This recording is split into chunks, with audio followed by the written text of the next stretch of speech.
ahora, por esa flagrancia, la fiscal tiene un plazo de 48 horas como máximo.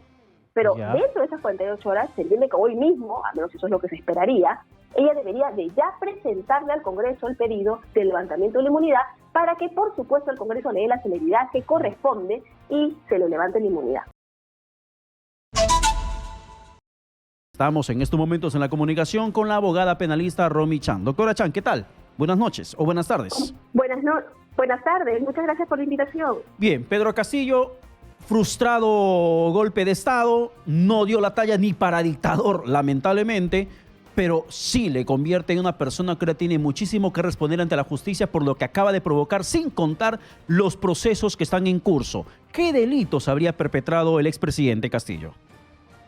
Bueno, él tiene dos grupos de delitos que tenemos que observar, ¿no? Los que ya vienen siendo materia de procesamiento, que dieron lugar a esta denuncia constitucional que perdió la Fiscalía de la Nación, y ahora los que habría realizado por romper el orden constitucional en flagrancia, que básicamente podríamos apuntar ahí al delito de rebelión, ¿no? Que sanciona a las personas que se alzan en armas o intentan alzarse en armas o conspiran para ello, para variar la forma de gobierno o modificar el régimen constitucional, que es justamente lo que ha hecho el señor Castillo. Y ojo, que aquí la pena es de 10 a 20 años de cárcel. Ya. Es un delito bastante grave, ¿no? Y la Fiscalía de la Nación pues va a tener que definir si calza esta figura o no, para ver si solicita al Congreso, porque igual tiene este beneficio del derecho al antejuicio por 5 años o los 5 años posteriores a su ocupación como cargo de presidente, ¿no? Y ponerlo a disposición del Congreso de la República. Ya, doctora Chan, en ese punto, ¿por qué no se hizo lo mismo con Alberto Fujimori en su momento? ¿Y por qué sí con Pedro Castillo?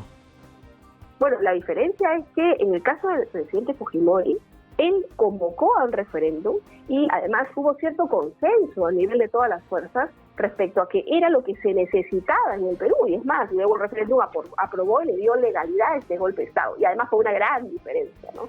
En el caso de Alberto Fujimori, él contaba con el respaldo de las Fuerzas Armadas. O sea, en el caso de Alberto Fujimori, Castillo, no. en el caso de Alberto Fujimori, aunque era inconstitucional, era un claro golpe de Estado lo que había perpetrado en su momento, pero era legítimo. Era ilegal, pero legítimo al mismo tiempo.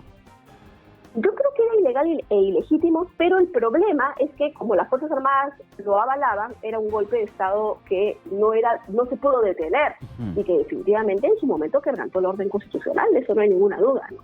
El tema con el presidente Castillo, y que es un poco lo que llama la atención, es que él hace esta convocatoria, da este mensaje, pero sin haber coordinado ningún tipo de respaldo con las Fuerzas Armadas.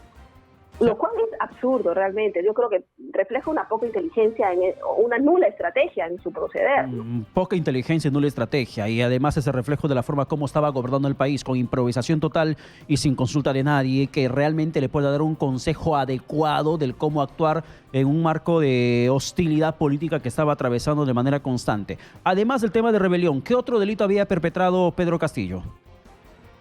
En verdad, en el Código Penal siempre está pensando en la persona que se alza en armas y que es bloqueada, ¿no? De alguna manera no funciona su intento por variar la forma de gobierno, o que finalmente varía la forma de gobierno.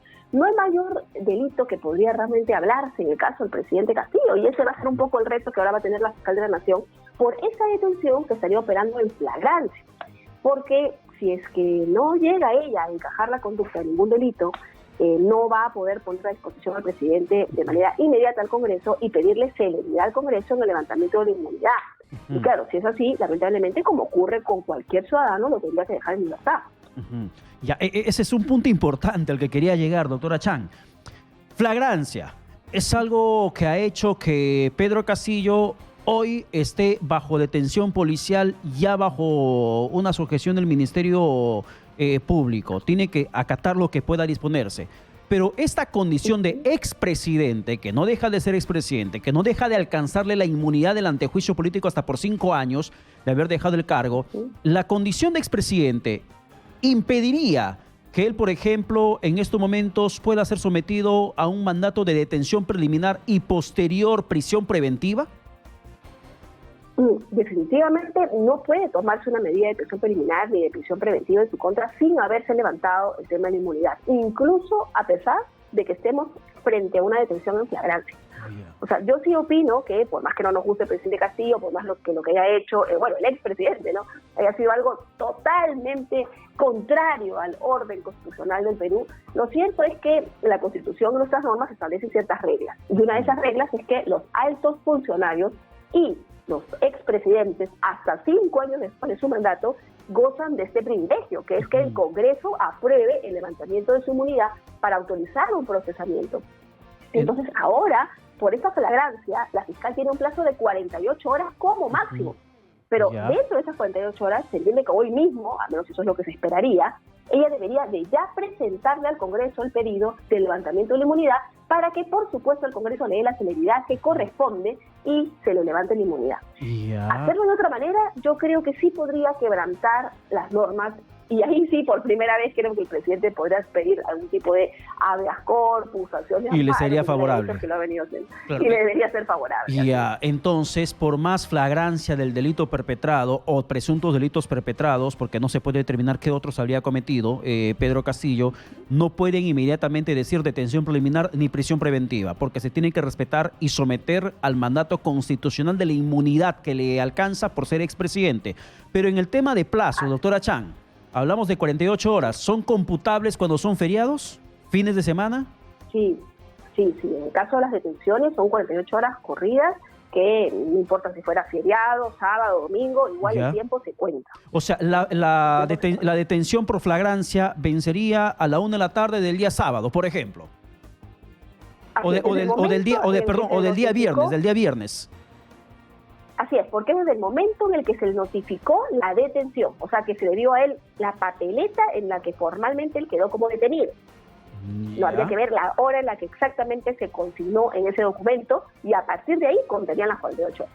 Claro, o sea, si él ha sido, por ejemplo, notificado su detención al mediodía de hoy, 7 de diciembre, la detención por flagrancia vence al mediodía del día viernes. No tengo la hora exacta, pero en cuanto se cumplan las 48 horas computables, ya él tendría que quedar en libertad, tendría que abandonar la prefectura. Así es, a no ser que la fiscal haya iniciado este trámite constitucional ante el Congreso y el Congreso pues le levante la inmunidad. Ojo que además ahora ya contamos con una gran ventaja. Ya no tiene ningún sentido el bendito debate sobre el artículo 117 de la Constitución, que impedía que pudiéramos procesar al presidente por cualquier delito, salvo el tema de traición a la patria y otros que establecía el 117 ahí, ¿no? Porque ya él no es presidente de la República, él es expresidente. Con lo cual goza del beneficio de la inmunidad, pero ya no de esta restricción absoluta que era marcada por el artículo 117. Con lo cual, además, ahora el Congreso también puede levantarle la inmunidad por la otra denuncia que hizo la fiscal de la Nación. Y cuando una persona termina siendo detenida en flagrancia y se cumplen las 48 horas, ¿sale con alguna medida restrictiva o recobra plenamente sus derechos de libertad? Recobra plenamente sus derechos de libertad. Por eso la labor en este momento, la fiscal de la Nación, es sumamente importante, ¿no?, de cara a una sanción que puede existir contra una persona que atentó contra el orden constitucional de todo un país. Y a ver, siguiendo un poco esbozando los escenarios legales sobre lo que podría pasar con Pedro Castillo, la Fiscalía, dejando de lado lo que pasa en el Parlamento, lo que podría pasar con este levantamiento de su inmunidad, la Fiscalía podría pedir, siendo expresidente, impedimento de salida del país en su contra para que antes de que venza este periodo de 48 horas de detención por flagrancia, él pueda ser impedido de abandonar el territorio nacional? Sí, bueno, esa es una posibilidad que la Fiscalía ha estado manejando con otros altos funcionarios, o sea, la solicitud del impedimento de salida del país, con lo cual sí es una opción, el Ministerio Público podría plantearlo, ¿no?, siguiendo pues la lógica y el precedente que se ha aplicado en otros casos, ¿no?, porque él ya no es presidente, ¿no? Pero ojo, el plazo de las 48 horas para la detención actual de flagrancia, eso sí es inmodificable. Eso no se puede modificar. Una pregunta final, el tiempo nos ha ganado, doctora Chan. En el tema de la disolución del Congreso, este fallido golpe de Estado que quiso dar Pedro Castillo, ¿solamente él es responsable? Porque se habla mucho de la relación o de la influencia que tuvo Aníbal Torres aparentemente en esa decisión. ¿Él también podría ser responsable legal? Sí, Sí, yo creo que ya lo que estamos perdiendo de vista y que no solamente es él, sino todas las personas que tomaron conocimiento de esta conspiración a este golpe de Estado, ¿no? Que fallido, pero que finalmente fue un intento, la tentativa se sanciona en nuestro Código Penal, ¿no? Y todas las personas que tomaron conocimiento, que sabían que esto se estaba confabulando y que apoyaron el tema en un primer momento, por supuesto que deberían de también ser investigadas, ¿no? Situación distinta tal vez puede ser la de algunos ministros, que ahora exministros, que renunciaron indicando que no tenían conocimiento de que eso estaba pasando, ¿no? Inmediatamente pusieron su renuncia y a disposición. Pero bueno, igual eso no significa que la Fiscalía no pueda investigar y buscar corroborar si eso fue cierto o si simplemente ya era salir, ¿no es cierto?, del barco porque se veía que se estaba hundiendo. Así es, doctora Chan. Muchas gracias por la comunicación.